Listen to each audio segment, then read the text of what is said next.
welcome to another episode of How to Be a Great Player. I've got a question here from Alchemical Games, and Alchemical Games asked, how do I help unseasoned or new role players roleplay more or better?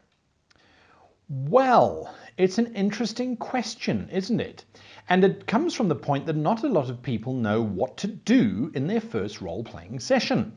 Now, there are lots of videos out there on what they can do in order to have their first session be quite a good one. But there aren't many out there that answer this particular question. What can you do to help them become a better role player? Point number one. You get them to watch this amazing YouTube channel, which I've recently discovered, called How to Be a Great Player. No? No. Okay. Jokes aside, there are a few tips that I have thought up that should help to make a role player who's new to the genre a better one, and what you can do to do that. Firstly, and I think this is most important of all, is you should ask them whether they want to be a better role player or not. Some people are there just for the experience, and they might just say, oh, I just want to see what it's like. That's fine. Let them do that. Don't force them to role play. Others might say, well, to be perfectly honest with you, I'm not actually comfortable role playing. I just want to play the game. In which case, send them to board games, because that's where you go if you don't want to role play. But anyway, that's not the point. They might not be comfortable to role play, in which case there's no point in wasting your time on trying to make them better at it. On the other hand, if they say, oh, I'd love to be able to role play like you, well, firstly, it means that you're making a good impression and that these videos are paying off. And secondly, it means that now you have a fertile mind in which to start working. The very first thing that you should begin with is, and this might seem a little bit silly, but you should come up with a subtle way in which to indicate to your new player that they are breaking character, that they are out of character. Something simple by maybe just a slight tug on the ear.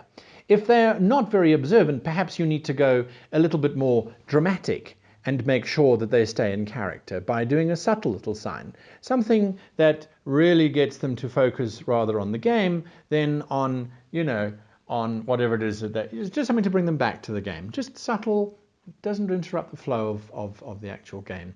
So literally come up with something that will indicate to them that they're out of character. So a little tug on the ear, or perhaps some other kind of symbol. This might help refocus them. It's not a full chastisement. It's not a, hey, listen, you're breaking character again. It's just a case of, let's come back to game.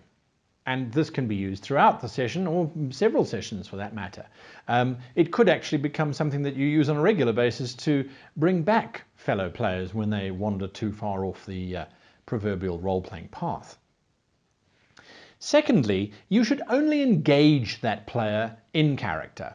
So if you feel that you are a good role player and you are playing this, let's just go with a standard, you are playing a Klingon warrior, for you are a great warrior. When you talk to your fellow companion, you should only talk to him as if he were a fellow Klingon warrior. You should not say to him, hi, Brian, how was your day? Is your boss good or bad? That has nothing to do with our current setting, does it? No. So, you should only talk to him in character.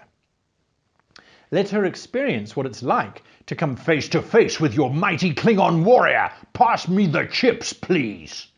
Or whatever the case might be. Speaking in character to them will also help them to speak back in character, and it will give them the permission to be a little bit more rambunctious, a little bit more gregarious, just a little bit louder. And we've seen it happening time and time again, where after 4 or 5 or 6 sessions, the players start to loosen up a little bit, and you start to get these amazing things happening. And at cons, of course, you can immediately see the old hand role players, because they are the ones that are screaming the loudest in the role-playing hall. So always address the player as your character. This will help them refocus as well. Then when you are talking to them, Only talk to them about things around their character or around the game.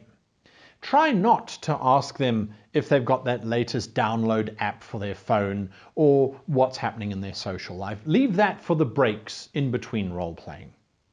Speak to them, ask them questions.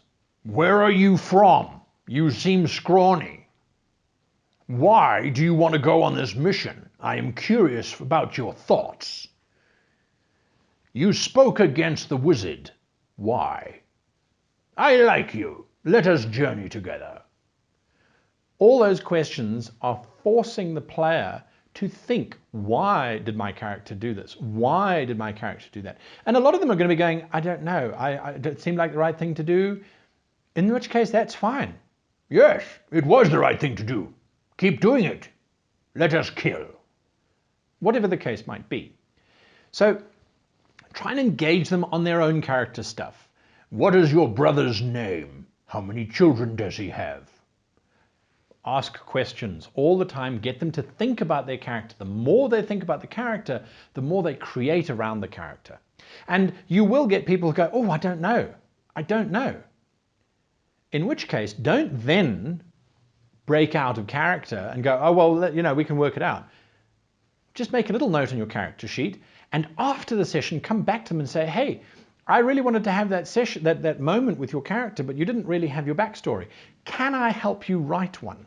Can I help you develop one? And this leads me to my very next clue, which is never tell them examples for their own character.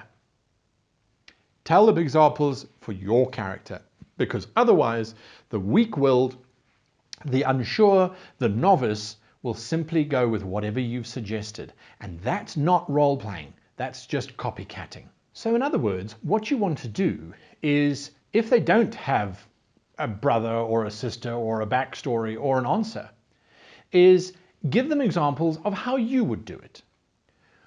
Well, my character's very aggressive, so I wanted to figure out why he was aggressive.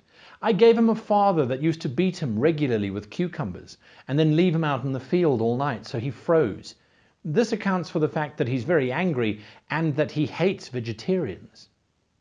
Whatever the case might be, give them examples of how it applies to your character, but never say, well, you're a mage, so you're probably quite scholarly. Maybe you grew up in a family of bookkeepers. Again, the novice, the inexperienced one is going to go, oh, that's great. That's wonderful. Yes, I grew up in a house full of bookkeepers. Okay, it's not my story, so why should I cling on to it? See what I did there? Anyway, so the point of the matter is that don't tell them their story. Help them discover their own story. And there are a couple, and I know I keep punting the channel, but ultimately that's why I made this channel, right? Was to help make people better role players. There is a whole section on creating backstory for characters, and it should help them to create better backstories as well. Then finally, and this is something that we don't often do, and if we do, it's sometimes a little bit forced. So this is where you need to role play being a good friend. Compliment them after the session. Say, hey, you did great for your first session. I really loved it when you did this and when you did that. Don't, however, just give them the good. Give them the bad as well. And, you know, when you pulled out your cell phone and the GM threw it against the wall screaming at you, that was not a good idea. You may have gathered that or not. Or, you know, when you got up from the table halfway through the description the GM was giving and you just went and got something to drink, that wasn't a really good call. You should have waited until we had a break. That's why we have breaks. You didn't notice when I was doing the signs saying that you were breaking character. So try and look out for that next time, because you were doing it a couple times. But I really enjoyed when you brought in your character history. Okay. So that is, in my mind, how you would help encourage someone to role play more. And of course, they're going to have to want to do that as well. And, well, some people get it and some people just don't. So give it your best shot. If they really don't seem to grasp the concept of being able to submerge themselves in the character that they're trying to be, well, maybe role-playing is just not their strong point. I hope these points have helped you in some way to understand a little bit on how to help others, hit that like button, hit that subscribe button, and of course, until next time, happy playing.